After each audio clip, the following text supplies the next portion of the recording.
जी बिस्मिल्लाहिर्रहमानिर्रहीम। अय्या का नाबद वैया का नस्ताइन। पाकिस्तान में जुल्म ज़बर की सज़ा होने के बाद जनाब बहुत कम है कि डट जाना, डील करके जान बचाने और मुल्क से चले जाना बहुत ज़्यादा है। पाकिस्तान की तारीख़ एनआरओ माफिया और डील करके जाने वालों से भरी पड़ी है, लेकिन कुछ डट जाने वालों की तारीख में जिंदा है। जैसे जुल्फ़िकार अली भुट्टो को फांसी हुई तो बहुत से ममालिक ने भुट्टो को रिहा करवाने और ज़िया-उल-हक से माफ़ी मंगवाने की कोशिश की और जेल से निकलवाने का बंदोबस्त करने का कहा।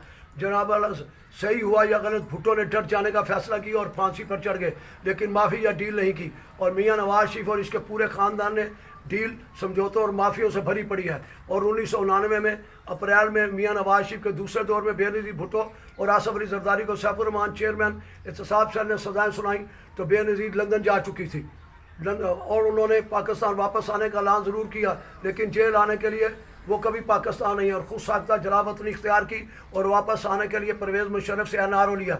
इसी तरह मियाँ नवाज शरीफ त्यारा अगवा केस में सज़ा हुई तो वो कैद में थे और मुशर्रफ से डील करके 10 साल तक पाकिस्तान वापस ना आने और मुबीना मुआदा करके जद्दा चले गए और बेनज़ीर को एनआरओ की बुनियाद पर पाकिस्तान वापस आए। और मियाँ नवाज शरीफ को 2018 में पनामा में सज़ा हुई और वो जनाब लाज के बहाने बनाकर अदालत से 10 दिन के लिए लंदन गए और जनाब वाला उन्होंने फिर जनाब अदालत के पास बुलाने पर आने से इनकार किया और उसका ज़मानती 50 रुपये के स्टाम्प पेपर पर शहबाज शरीफ था। नवाज शरीफ मफरूर और इश्तारी करवाया, शनाख्ती कार्ड मनसूख करवाया गया, पासपोर्ट भी ब्लॉक करवाया, लेकिन जब तक जनरल बाजवा, आसिम मुनीर और अमरीका से मजबूत बुनियादों पर डील मुआदा किया और इक़्तिदार में लाने और इमरान खान को सलाह करवाने और पीटीआई को इलेक्शन से बाहर रखने और कानकुर और रहनुमाओं को नामलूम करने, ख़वातीन की बेरुमती नंगी वीडियो बनाने और लोगों को घरों में घुसकर तशद्दुद करने से लेकर 9 मई का बयानिया और जनाब 8 फरवरी 2024 को इलेक्शन में जीतने वालों को 9 फरवरी को हरवाने और मखसूस सीटों का ना देने का मुआदा जनरल आसिम मुनीर और ISI के सरबराह नदीम अंजम के जरिए इमरान खान को कत्ल कराने का मंसूबा बनाने तक शामिल था।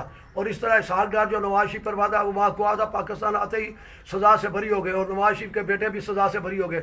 अब जुल्फ़िकार अली भुट्टो के बाद इमरान खान वो सियासतदान है जिन्होंने मुश्किल वक़्त में डटा हुआ है, हौसले बुलंद हैं। तीनों केसों में रातों रात अदालतें लड़ाकर सजाई दी गई। इनकी बीवी को भी अदालत इद्दत केस में सज़ा काट रही हैं, वो भी साबित कदर और बुलंद हौसले से मैदान में खड़ी हैं। इमरान खान की तरफ से अभी तक ना ढील है और कारकुनों को भी साबित कदम रहने की तलकीन की है।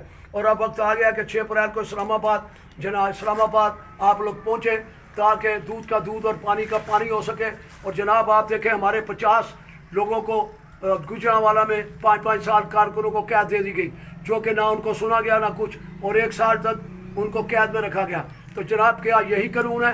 इसीलिए जनाब हम जनरल साहब आपसे कहते हैं कि पूरे पाकिस्तान में नफरत बढ़ गई, आपका सारा कुछ मंजर आम पर आ गया, जनाब ISI का भी मंजर आम पर आ गया। अब आप कितने लोगों को गिरफ्तार करेंगे, क्या करेंगे?